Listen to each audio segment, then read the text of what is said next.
Search engine optimisation কি? এটি হলো এমন একটি প্রক্রিয়া যার মাধ্যমে একটি ওয়েবসাইটের দৃশ্যমানতা এবং র্যাঙ্কিং সার্চ ইঞ্জিন রেজাল্ট পেজে, সংক্ষেপে সার্চে, যেমন গুগল, বিং এবং ইয়াহুতে উন্নত করা হয়।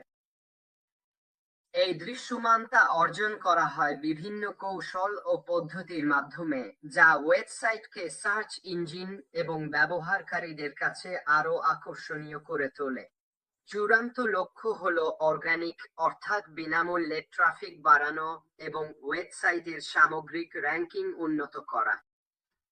এই ব্যাপারটা শুনে কেমন লাগছে তোমার? ওটা কি বলল? ও বলল, আমি আবার বলছি শেষের কথাটা।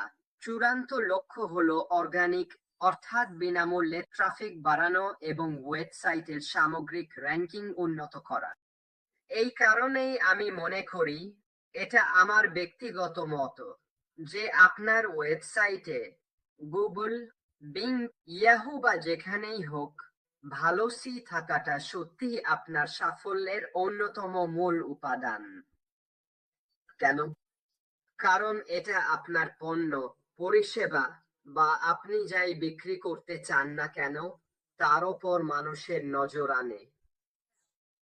ওহো, সুরিন্দর শাহ, হ্যালো আমার বন্ধু, এবং আবারত ক্লাবে যোগ দেওয়ার জন্য ধন্যবাদ। এটা 19 মাস। একেবারে অসাধারণ। তোমার সমর্থনের জন্য ধন্যবাদ বন্ধু, এটা খুবই দয়ালু। এখন সিউ নিয়ে কিছু বিষয় আছে যেগুলো তোমার দেখা উচিত। এখন তুমি হয়তো ভাবছো, আচ্ছা, আমার তো কোনো ওয়েবসাইট নেই, আমার তো সিউ লাগবে না, আমাকে এটা নিয়ে চিন্তা করতে হবে না। দেখো, আমি তোমাকে আশ্বস্ত করতে পারি যে তোমার একটা ওয়েবসাইট হবেই। আমাদের সবারই একটা ওয়েবসাইট থাকবে, এবং আমরা সিউ ব্যবহার করে আমাদের পণ্য ও পরিষেবার ওপর মানুষের দৃষ্টি আকর্ষণ করতে পারবো। এটি গুরুত্বপূর্ণ কারণ এটি এমন জৈব ট্রাফিক নিয়ে আসে যা সেখানে পৌঁছানোর জন্য আপনাকে কোনো অর্থ প্রদান করতে হয়নি। কেন? কারণ তুমি সার্চ ইঞ্জিনের র্যাঙ্কিং কৌশল ব্যবহার করছো, যাতে তোমাকে সেই পেজগুলোর উপরে তুলে আনা যায়। এখন তুমি যদি এই মুহূর্তে যে কোনো সার্চ ইঞ্জিনে কিছু খোঁজো, তাহলে প্রায় নিশ্চিতভাবেই বলা যায় যে তুমি 4টা, হয়তো 5টা পেজের বেশি দেখবে না, তার আগেই কিছু একটা ক্লিক করবে। তাই তোমার লক্ষ্য হওয়া উচিত তোমার ওয়েব পেজকে সেই সার্চ ইঞ্জিনের প্রথম 5টা পেজের মধ্যে নিয়ে আসা, যাতে কেউ তোমার ওয়েবসাইটে ক্লিক করার সম্ভাবনা অনেক বেড়ে যায়।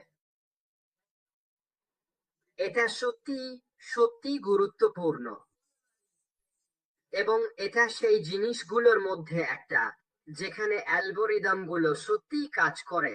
যত বেশি মানুষ তোমার সাইটে আসে এবং বাকি সবকিছু, এটা তোমার সার্চ ইঞ্জিনের র্যাঙ্কিং উন্নত করতে সাহায্য করে। তাহলে চল দেখি এসইওর কিছু মূলনীতি। প্রথমত, দৃশ্যমানতা কিভাবে বাড়ানো যায়। এসইও মূলত ওয়েবসাইটের কন্টেন্ট, গঠন এবং টেকনিক্যাল দিকগুলো অপটিমাইজ করার ওপর জোর দেয়, যাতে সার্চ ইঞ্জিনগুলো সহজে খুঁজে পায় এবং উচ্চতর র্যাঙ্ক দেয়। এটা সার্চ ইঞ্জিনের ফলাফল থেকে ট্রাফিক আনার লক্ষ্য রাখে, যেগুলো সাধারণত অর্গানিক বা বিনামূল্যে ট্রাফিক হিসেবে বিবেচিত হয়, পেইড বিজ্ঞাপনের বিপরীতে। স্পষ্টতই আমাদের বেশিরভাগই এই দুই ধরনের মিশ্রণই করব। আমি তো অবশ্যই করব, এবং এই জিনিসগুলো একসাথে করলে অবশ্যই তোমার এসইও দৃশ্যমানতা সার্চ ইঞ্জিনে বাড়াতে সাহায্য করবে। ইউজার এক্সপেরিয়েন্সও খুবই গুরুত্বপূর্ণ, যাতে সার্চ ইঞ্জিনের র্যাঙ্কিং আরো উপরে ওঠে।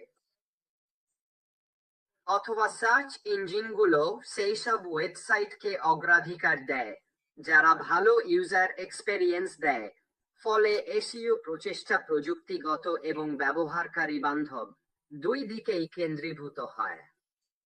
এই কারণেই খুব গুরুত্বপূর্ণ যেই ওয়েবসাইটই তোমার থাকুক না কেন সেটি যেন মানুষ সহজেই ব্যবহার করতে পারে সেটা নিশ্চিত করা। যদি তারা তোমার ওয়েবসাইটে ভালো অভিজ্ঞতা পায়, তাহলে মানুষ কিভাবে ব্রাউজ করছে সেই অ্যালগরিদমগুলো সেটাকে আরো আকর্ষণীয় করে তোলে ব্যবহারকারীর জন্য, এবং স্পষ্টতই সার্চ ইঞ্জিনের অ্যালগরিদমও সেটা ধরে ফেলে, ফলে তারা তোমাকে তাদের র্যাঙ্কিংয়ে আরো ওপরে নিয়ে যায়। Content optimization. এখন আমার বিশ্বাস এটা এখন প্রায় কিওয়ার্ড রিসার্চের চেয়েও বেশি গুরুত্বপূর্ণ হয়ে উঠেছে। আগে একটি ভালো ওয়েবসাইটের মান নির্ভর করত তোমার ওয়েব পেজের ব্যাকগ্রাউন্ডে কি কিওয়ার্ড আছে তার উপর। কিওয়ার্ড হচ্ছে তোমার ওয়েবসাইট কি নিয়ে, তোমার পণ্যগুলো কি, এবং তুমি কি অর্জন করতে চাও এসবের সারাংশ। তাই যখন কেউ সার্চ ইঞ্জিনে ওইসব কিওয়ার্ড লিখত, তখন তোমার ওয়েব পেজ সার্চ রেজাল্টে আসার খুব ভালো সুযোগ থাকতো, যেই ব্রাউজারেই হোক, তুমি যেখানেই থাকো না কেন। এখন আরো বেশি করে এটা নির্ভর করে সেই ওয়েব পেজের ভেতরের কন্টেন্টের উপর। আমার মতে এটা প্রায় কিওয়ার্ডের চেয়েও বেশি গুরুত্বপূর্ণ। আমি কি বোঝাতে চাচ্ছি? এসইও মানে হচ্ছে এমন প্রাসঙ্গিক ও উচ্চমানের কন্টেন্ট তৈরি করা যা সার্চ কোয়েরির সঙ্গে মিলে যায় এবং ব্যবহারকারীরা যেন তাদের প্রশ্নের উত্তর তোমার ওয়েব পেজের কন্টেন্টের মধ্যেই পেতে পারে, আগের সেই কেবল কিওয়ার্ড নির্ভর পদ্ধতির বদলে। তাহলে কিওয়ার্ড কি এখনো প্রাসঙ্গিক? নিশ্চয়ই। কিন্তু তোমার ওয়েব পেজের ভাষার মধ্যে সঠিক কন্টেন্ট থাকা অবশ্যই এমন একটা বিষয় যেটা তোমার বিবেচনায় রাখা উচিত। তাই তোমাকে বুঝতে হবে যখন তুমি তোমার ওয়েব পেজ ডিজাইন করছো, তখন তুমি যেভাবে সেটাকে বর্ণনা করছো, তুমি যা বলছো, সেটা যেন সত্যিই তোমার কাজের সঙ্গে, তোমার পণ্যের সঙ্গে, এবং দিনের শেষে তুমি যা অর্জন করতে চাও তার সঙ্গে সম্পর্কিত হয়, আর সেটা যেন ওয়েব পেজের ভাষার মধ্যেই ফুটে ওঠে। কেন? কারণ সার্চ ইঞ্জিনের অ্যালগরিদম যখন তোমার ওয়েব পেজের শব্দগুলো স্ক্যান করে, তখন সেগুলোই তোমাকে সার্চ ইঞ্জিন সাইটগুলোর এসইও র্যাঙ্কিং এ উপরে তুলতে সাহায্য করে। তাই এটা অবশ্যই এমন একটা বিষয় যেটা তোমার বিবেচনায় রাখা উচিত যখন তুমি তোমার ওয়েব পেজ ডিজাইন করছো বা লিখছো, তখন সেই কিওয়ার্ড গুলো যেন বর্ণনায় থাকে এবং সার্চ ইঞ্জিন রিসার্চেও যেন সেগুলো ব্যবহৃত হয়। তাই আমি কয়েকবার কিওয়ার্ড নিয়ে কথা বলেছি। এগুলো হচ্ছে সেই কিওয়ার্ড এবং বাক্যাংশ চিহ্নিত করা যেগুলো ব্যবহারকারীরা খুঁজছে, এবং সেগুলো ওয়েবসাইটের কন্টেন্ট ও গঠনে অন্তর্ভুক্ত করা। তুমি যদি কম্পিউটার সম্পর্কে জানো, তাহলে খুব সহজেই প্রতিটি ওয়েব পেজের কিওয়ার্ড বের করতে পারবে। এখন আমি সেটা কিভাবে করতে হয় সেটা দেখাবো না, তবে তুমি গুগল বা অন্য কোথাও সার্চ করে জানতে পারো কিভাবে ওয়েব পেজের কিওয়ার্ড খুঁজে বের করতে হয়, এবং সেখানে ধাপে ধাপে বুঝিয়ে দেবে। আমি প্রায় সবচেয়ে উচ্চ র্যাঙ্কিং ওয়েব পেজগুলোতে যাই, যেগুলো আমার লক্ষ্য অনুযায়ী মিল আছে বলে মনে করি। আর জানো আমি কি করি? আমি তাদের অনেক কিওয়ার্ড আমার ওয়েবসাইটেও ব্যবহার করি, কারণ আমি জানি এই কিওয়ার্ডগুলো কাজ করে। কারণ এটাই আংশিক কারণ যেটার জন্য ওই ওয়েব পেজগুলো এত উপরে আছে। এটা পুরনো এক কৌশল যেটা আগে ওয়েব পেজ ডিজাইন করার সময় মানুষজন র্যাঙ্কিং বাড়ানোর জন্য ব্যবহার করত, এবং এটা অবশ্যই এমন একটা বিষয় যেটা নিয়ে তোমার খুব ভালোভাবে ভাবা উচিত। কি কি কিওয়ার্ড ব্যবহারকারী ব্রাউজারে লিখবে যাতে তারা তোমার ওয়েব পেজ বা তুমি যেসব পণ্য ও পরিষেবা বিক্রি করতে চাও সেগুলো খুঁজে পায়। আবারও বলছি, এই সব বিষয়গুলো এখনই দেখা উচিত, কারণ ভবিষ্যতে সার্চ ইঞ্জিনে উচ্চতর র্যাঙ্কিং ও এসইও পাওয়ার জন্য এগুলোই তোমার করতে হবে। এছাড়াও অনপেজ অপটিমাইজেশন। এটা কি? অনপেজ অপটিমাইজেশন মানে হচ্ছে প্রতিটি ওয়েব পেজকে সার্চ ইঞ্জিনের জন্য অপটিমাইজ করা, যার মধ্যে আছে টাইটেল ট্যাগ, মেটা ডিসক্রিপশন এবং কন্টেন্ট। বাস্তব অর্থে এটা কি? ঠিক আছে, এর মানে হচ্ছে বড় শব্দগুলো, যেমন হেডার, যে কোনো হ্যাশট্যাগ, যে কোনো মেটা ডিসক্রিপশন, এসবকে অপটিমাইজ করা। তুমি যদি এগুলো হাইলাইট করো এবং তোমার ওয়েব পেজে ট্যাগড কন্টেন্ট হিসেবে রাখো, তাহলে এই জিনিসগুলো আবারও তোমার ওয়েব পেজ অপটিমাইজ করতে সাহায্য করে। গত 5-6 বছরে এই বিষয়গুলো এসেছে, যা মানুষের ওয়েব পেজকে অন্যদের তুলনায় সার্চ ইঞ্জিনে বেশি র্যাঙ্ক করাতে সাহায্য করে। কেন? কারণ তুমি মেটা ট্যাগ, টাইটেল ট্যাগ, ওয়েব পেজের বর্ণনা এসব ব্যবহার করেছো, যেগুলো তোমার উদ্দেশ্য বা যেটা তুমি বিক্রি করতে চাও তার সাথে সম্পর্কিত। আবারও এতে সার্চ ইঞ্জিনের অ্যালগরিদম তোমার ওয়েব পেজকে অন্য কারো ওয়েব পেজের আগে খুঁজে পেতে আরো উপযোগী হয়। আর যখন এটা হয়, তখন আরো বেশি মানুষ তোমার ওয়েব পেজে ক্লিক করে, এতে আবারও তোমার র্যাঙ্কিং উন্নত হয় এবং তুমি সার্চ ইঞ্জিনে আরো উপরে উঠে যাও। আমরা কি চাই? তুমি চাও যখন কেউ তোমার ব্যবসা সংক্রান্ত কিছু সার্চ করে, তখন যেই সার্চ ইঞ্জিনই হোক না কেন, তার প্রথম পাতায় থাকতে। তুমি চাইবে সেই প্রথম পাতায় থাকতে। কেন?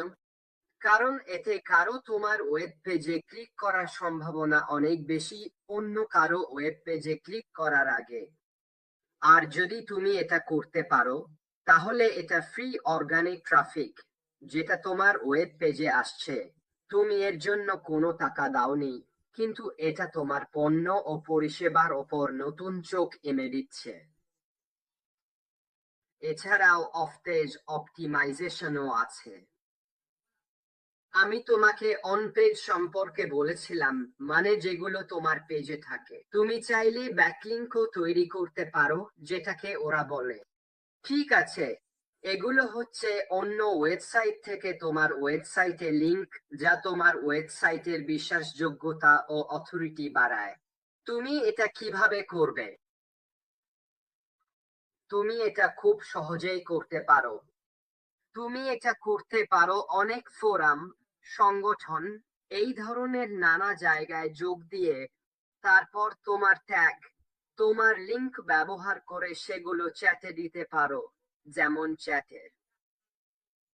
তুমি এগুলো অন্য যোগাযোগ, ইমেইল, এইসব জায়গাতেও দিতে পারো। তুমি এগুলো মেসেঞ্জারেও দিতে পারো, টেলিগ্রামেও দিতে পারো, সর্বত্র ছড়িয়ে দিতে পারো। আর এগুলোই অফলাইন অপটিমাইজেশন নামে পরিচিত। কেন? কারণ তখন মানুষ তোমার ওয়েবসাইটের বাইরের লিংকে ক্লিক করছে, যা তাদের তোমার ওয়েবসাইটে নিয়ে আসছে। আবার সার্চ ইঞ্জিনের অ্যালগরিদমগুলো এটা পছন্দ করে। এতে সার্চ ইঞ্জিন বুঝতে পারে যে বাইরের কোনো সোর্স থেকে মানুষ সক্রিয়ভাবে তোমার ওয়েবসাইট দেখছে এবং তারপর তোমার ওয়েবসাইটে আসছে। আবারও বলছি, এটা তোমার সার্চ ইঞ্জিনে এসইও অপটিমাইজেশনে সাহায্য করবে। তাই আবারও বলছি, এটা সত্যি খুব খুব গুরুত্বপূর্ণ।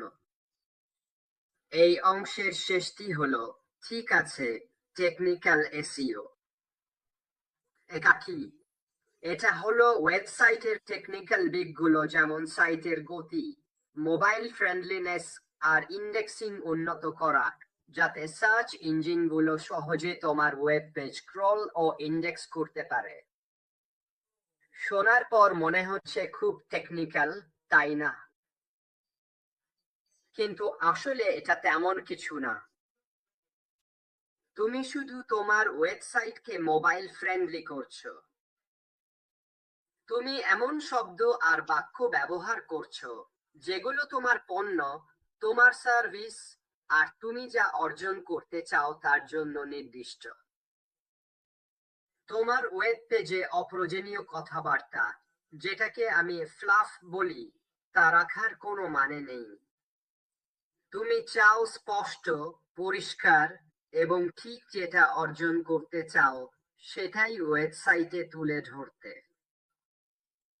এখানে কোনো তুমি চাইলে তোমার মিশন স্টেটমেন্ট ব্যবহার করতে পারো, ধরো সেটা আলাদা একটা পেজে রাখো। ঠিক আছে, তাহলে যদি তুমি কোনো ওয়েব পেজের উপরে ট্যাগগুলো দেখো, দেখবে আমাদের লক্ষ্য বা এরকম কিছু লেখা থাকে। ঠিক আছে, এর মানে হচ্ছে মূল ওয়েব পেজ থেকে আলাদা হয়ে তোমার মিশন স্টেটমেন্ট সম্পর্কে পড়া যায়। তোমার ফ্রন্ট হেডার মেইন পেজ হওয়া উচিত সংক্ষিপ্ত, স্পষ্ট, তথ্যবহুল এবং ঠিক কি অর্জন করতে চাও সেটার ওপর ফোকাস করা। এরপর তুমি মানুষকে সেই মূল সাইট থেকে আলাদা দুটো সাইটে নিয়ে যেতে পারো, যেগুলো এখনো তোমার ওয়েব পেজের মধ্যেই থাকবে এবং অন্য বিষয়গুলো ব্যাখ্যা করবে। আবারও বলছি, এটা সার্চ ইঞ্জিনে ভালো সিউ পাওয়ার জন্য দারুণ উপায়। এটা তোমাকে র্যাঙ্কিং এ উপরে তুলবে। কেন? কারণ মানুষকে তোমার সাইটে ধরে রাখা। তুমি ইন্টারঅ্যাক্ট করছো, যেটা প্রথম থেকেই ভালো সিউ পাওয়ার একটা অংশ, তোমার কাস্টমার আর ক্লায়েন্টদের সঙ্গে এবং তাদের মনোযোগ আকর্ষণ করছো। কিন্তু তোমাকে অবশ্যই তাদের অন্তত কয়েক সেকেন্ড ধরে রাখতে হবে, যাতে তারা তোমার ওয়েবসাইটের অন্য অংশে যেতে আগ্রহী হয়। যদি তাদের অনেক ফালতু কথা, অনেক টুকিটাকি পড়তে হয় আসল বিষয়বস্তুতে পৌঁছানোর জন্য, তাহলে তারা আগ্রহ হারিয়ে ফেলবে। তোমার হাতে 1-2 সেকেন্ড আছে, তার মধ্যেই তারা স্ক্রল করে চলে যাবে। তোমার এমন কিছু দরকার যা ঝাঁঝালো, আকর্ষণীয়, যাতে তারা সেখানে থেকে যায়। এটা জেফ হোক, হেডার হোক, কন্টেন্ট হোক, ছবি হোক, এই যে কোনোটা কিংবা সবটাই তোমার ওয়েব পেজের জন্য সত্যিই গুরুত্বপূর্ণ। তোমাকে মানুষকে আকৃষ্ট করতে হবে, যাতে তারা বুঝতে পারে তুমি কি অর্জন করতে চাও।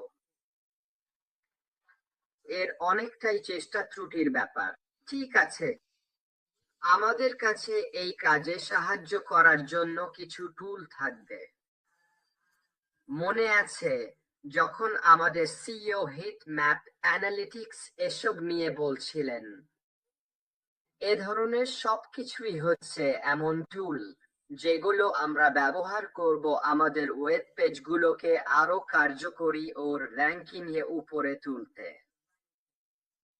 এখন তুমি যদি বলো, আচ্ছা, তাহলে কি আমরা সবাই নিজেদের ওয়েবসাইট নিয়ে একই পুকুরে মাছ ধরছি না? একদম ঠিক, আমরা তাই করছি। কিন্তু অনলাইনে ইতিমধ্যেই কোটি কোটি ওয়েবসাইট আছে। আর আমরা কিভাবে আমাদের নিজেদের ওয়েবসাইট অপটিমাইজ করি সেটাই আমাদের সবচেয়ে বেশি সফলতা দেবে, এই পরীক্ষিত টিপসগুলো ব্যবহার করে, যেগুলো আমি এখন আলোচনা করছি।